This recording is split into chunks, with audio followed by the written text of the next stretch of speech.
Jose Torres here for Interactive Brokers. In this lesson, I'll be explaining one of the lagging economic indicators of the United Kingdom's economy, unemployment. The UK's unemployment rate demonstrates how competitive or tight the job market is.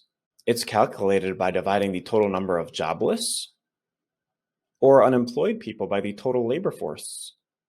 An unemployed individual is generally defined as someone who has sought employment in the last 4 weeks and is ready for work in the next 2 weeks.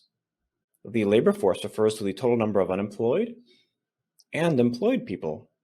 The monthly Labor Market Overview Report provides information and details concerning unemployment and many other labor market indicators. Detailed unemployment information is provided for each age group, duration, region, birthplace, and ethnic group, albeit some of the data points aren't updated every month. It is necessary to seasonally adjust the data because some industries such as retail, construction, and travel have fluctuating unemployment levels throughout the year. The data is generally collected from 69,000 individuals through surveys conducted via email and telephone. The labor market overview data release is published by the Office for National Statistics near the 17th day of each month at 7 a.m. London time. The Office for National Statistics publishes unemployment information and a wide variety of other data to serve the public good. The monthly publication offers insightful data on how trouble-free or challenging it is for workers to find jobs and highlights the strong, positive correlation between employment availability and economic growth. Workers can rapidly find jobs if unemployment rates are low. A high unemployment rate, on the other hand, indicates a lack of work possibilities. The domestic and global economy suffers when employment and productivity declines. When there are fewer jobs available, people tend to consume less, which lowers company profits and may eventually lead to layoffs.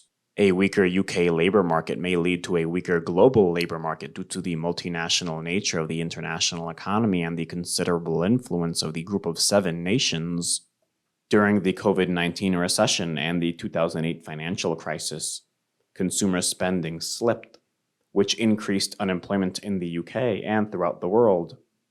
Leading economic indicators such as hours worked, housing starts, business confidence, and consumer confidence can be used to forecast the unemployment rate since they have a tendency to fall before a slowing economy, rising unemployment, and recession. The Purchasing Managers Index for manufacturing uses employment and new order statistics to gauge the health of this cyclical, economically sensitive, capital-intensive, and interest rate-sensitive sector. Monitoring retail sales trends is also useful for predicting whether joblessness would follow lighter data as demand softens. Earnings calls may be a great source of information as well because businesses frequently disclose their recruiting initiatives, layoffs, hiring freezes, etc. before the broader economy begins to deteriorate. Due to its increasingly direct connection to economic growth and productivity, market participants place a greater value on job creation in the previous month than on the unemployment rate. The labor force, which is the denominator of the unemployment rate, is reduced by an aging population and/or discouraged employees as they are considered out of the labor force. Hence, the unemployment rate may be confusing depending on the demographics of the population.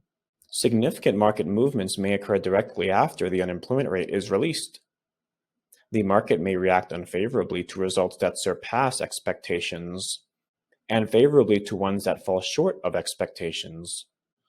Monitoring the unemployment rate is essential, as it signals how tight or loose the UK labor market is and its potential impacts for the global economy.